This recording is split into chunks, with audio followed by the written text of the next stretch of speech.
Well, Mark, it's clearly a very different test from Newcastle, but a really good one to get your teeth stuck into. Yeah, definitely a game to look forward to. I think the whole occasion probably more so as well. I'm quite excited, I think, about a sold-out Abbey Stadium under floodlights on a Saturday evening. I think it will hook people and will be a really good atmosphere, as you'd expect. And I think that's what the competition does, doesn't it? When you've had the game and the highlight of the Newcastle game, people follow the story. So there's a bit of interest in us and in the season that we're having.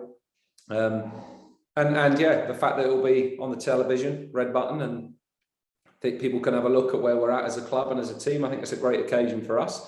Really tough game, really challenging game. Luton are having a great season, but one that we'll go into as optimistically as we can, and that we know we'll have to be very good to try and win the game. But we'll give it the best shot we got. Yeah, I know you've had a good look at Luton. You mentioned you've been to the Reading game the other day. From what you're saying, then you like what you've seen. Yeah, I mean, they're right on the coattails of the playoffs at the minute with a brilliant result on Tuesday away at Swansea. I think Nathan's done an unbelievable job there. And I think if you look, the history between the two clubs is fairly recent, competing against each other in the conference, FA Trophy, FA Cup, not so long ago. And the progress of both clubs in that time has been quick, but there's faster. Almost, they ended up in the conference unfairly, really. But the way that they've developed since then, we have access to knowing what the training ground's like there, and they've made huge progress there. They've got big stadium plans. They've got some excellent players and have recruited very well this season athletically. And they're a really hard-working team with good quality. And I think the fact that they're competing to the level they are in the Championship shows just how good a job Nathan's done and how well the players are doing there. And lots of them have played through the leagues, and it gives them that humility to graft and work and really have a physicality and aggression about them. So I think it's a really tough game. I think it's a proper cup tie, and one that I know we'll have to play very well in, but one that is an exciting watch. I think I've been really impressed with them. I think physically, I think they've got some really powerful athletic players, a hard running team that make you defend constantly, and the front two that they play with have caused teams lots of problems. I mean, they've got a number of options. They've got a good squad, real good depth in the team. I think they're a squad that's been built over a couple of years in the idea and the image of the manager, really. And I think what we'll see from them is an ability to handle the ball, but an athleticism to run you down, to press, to run in behind, to make you defend as a back four.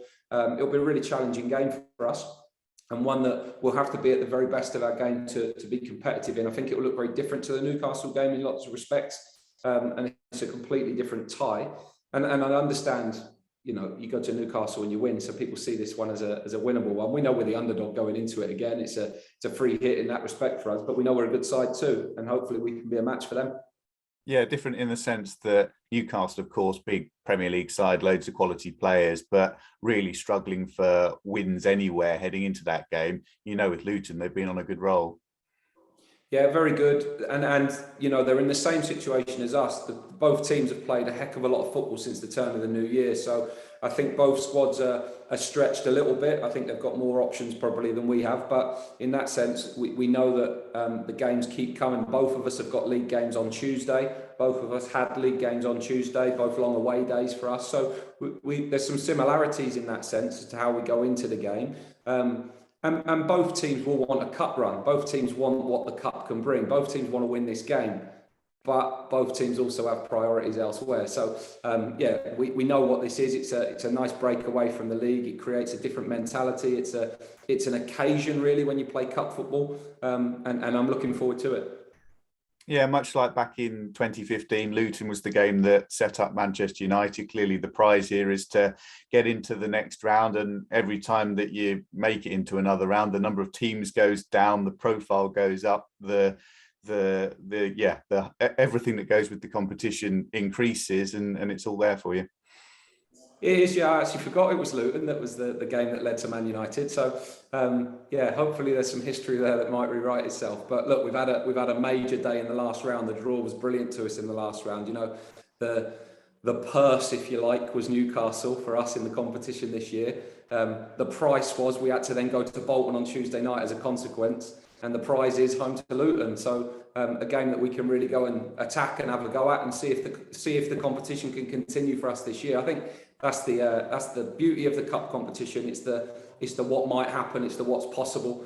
It's the against the odds games that you go and get a result from. No one in the world expected us to win at Newcastle. I'm not even sure we did, but we managed to get that result. It gave us a brilliant day out, a brilliant memory. It gave us confidence going into the league, and look, hopefully this game can do the same. We're in a good run of form. We're playing well, and hopefully we can go again on Saturday.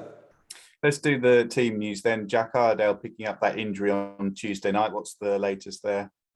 Yeah, we don't know. We're waiting on. He went for a scan yesterday, an X-ray yesterday, so we're waiting for the results on that today. So we'll see how he is today.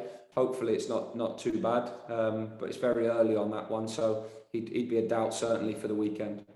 Do you have a preferred backup solution at this stage, or will it be a case of looking at a number of options? Well, obviously Sam Sherrin's not cup tied, so he's available. So him and Jibril are both fit. So it's obviously if Jack's not fit, then those two come straight into the thinking. No thought of moving Paul Digby to get a greater level of experience in there. I guess you go back to the issue from earlier in the season where you end up moving two parts of the team. No, we need Paul Digby in the middle of the football pitch for us, for sure. Elsewhere then, looking okay, aside from obviously your lengthy list of players that have been out anyway?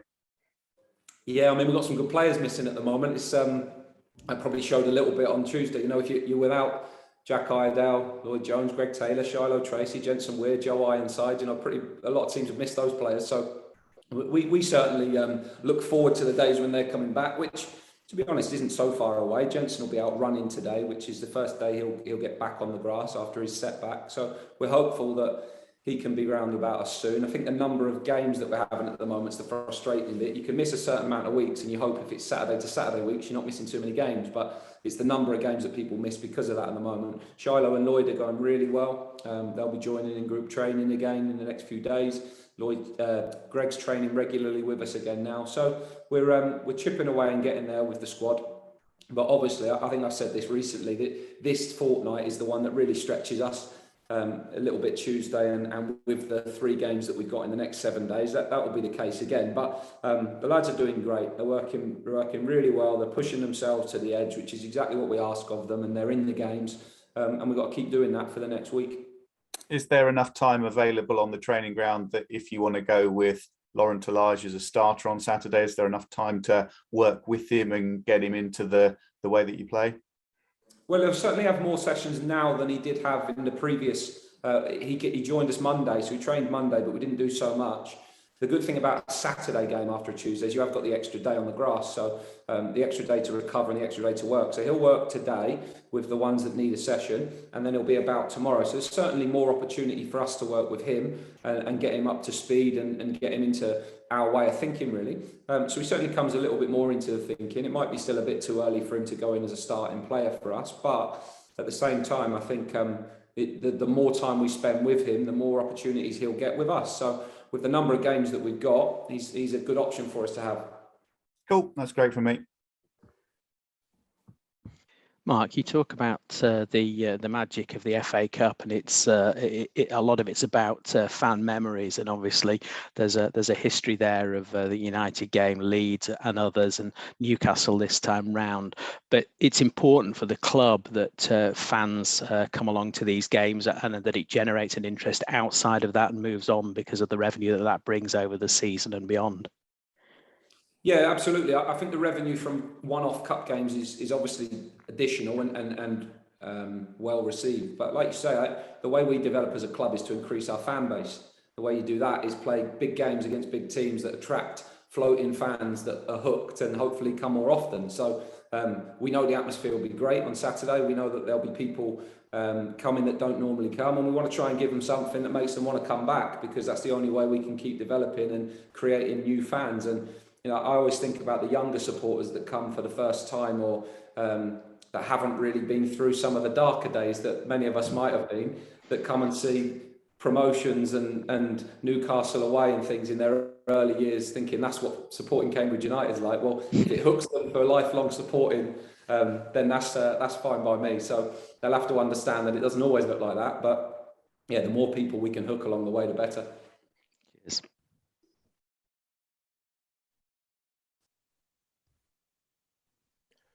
Hi, Mark. Hey, Donny.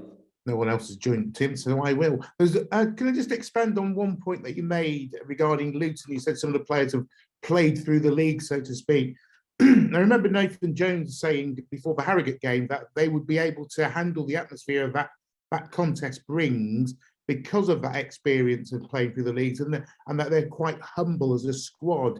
I suppose that means that they'll be prepared to face this one in a similar vein.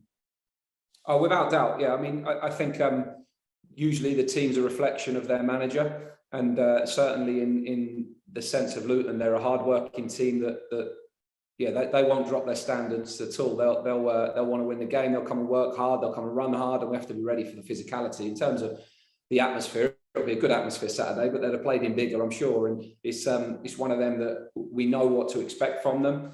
You know, sometimes you can play against sides from much higher up in the levels, and they maybe don't have an understanding of what these games can be like, but they certainly will. So I'm sure they'll be looking forward to the game as much as we are, and we know how tough a challenge it will be. And for the for the neutral, looking outside from this game, they'll see this as a proper cup tie, an earthy cup tie. Well, I hope so, yeah. In my head, that's what it's going to look like. So I hope it plays out like that, and we bring our side to that game, because if we don't, we won't be in it. You know, we've got to make sure that we bring that to the game and we make it that kind of game, because if we do, we'll have a chance. But we know that the odds are stacked against us. But let's be honest, underdogs tattooed on our forehead this season. So we get that, we understand that, and it's down to us to just keep delivering and keep showing up and keep seeing if we can add surprises and be the surprise package. Superb. Good luck Saturday. Thanks. Hi Mark, just quickly on the atmosphere for Saturday, how much of a difference do you think the fans can make? Yeah, I mean, I think you look at some of the home games that we've had in recent years in the Cup, but also just this season, a few of the home games we've had where we've had sellout crowds, the atmosphere's been brilliant. Probably the one that wasn't a great atmosphere was Sunderland at home, even though it was a sellout, because it was the worst weather in the world and no one could move or sing or anything. It was so cold. But I'm hoping that this will be a really lively one and there'll be a real energy around the ground. I think even in recent weeks, we've had songs from the Habin and the main stand, which is fantastic to hear and see. So look, I hope people get behind us non-stop from start to finish, because I think the players deserve it. I think they're giving absolutely everything every game. We won't always come out on the right side of the result. We won't always hit the top levels that we want, but we'll always give everything we've got. And I think that's a great sign. And I think that's what supporters want to see and expect to see. So we've got to keep doing that. We've got to hope people keep backing us and getting behind us and give us the energy and the noise that we want from the game. And hopefully people leave, if we can leave going through to the next round of the Cup, fantastic. We'll have to give ourselves a really good shot by being bang at the top of our game, but we are capable, and we've got to go into that game confident, knowing that we've got to hit those levels, and if we do, we'll have a chance. And on Jensen Weir as well, did he have a little bit of a setback? I think a few weeks ago you were hopeful that he was going to be back involved, but he's not been around for a bit, has he? No, he just he's got a bit of a knee problem, which he did some training stuff with us. Can't remember what the Tuesday game was, but me and him had a little Sunday session. He then joined in on the Monday. It was just discomfort, really. So he's just had to wait for that to settle down. He's had to do a little bit of strengthening work, but he's getting there. So hopefully he's not too far away. You have to be careful with the little lingering ones, that you don't make them into something that's longer term. And off the back of being ill over Christmas and then this injury, he's ended up missing probably a month's worth of training and games, which is frustrating for him, because going into that, he was having his best spell in the team for us. So we've got to get him back up to speed again and hope that he can find those levels again once he's back fit.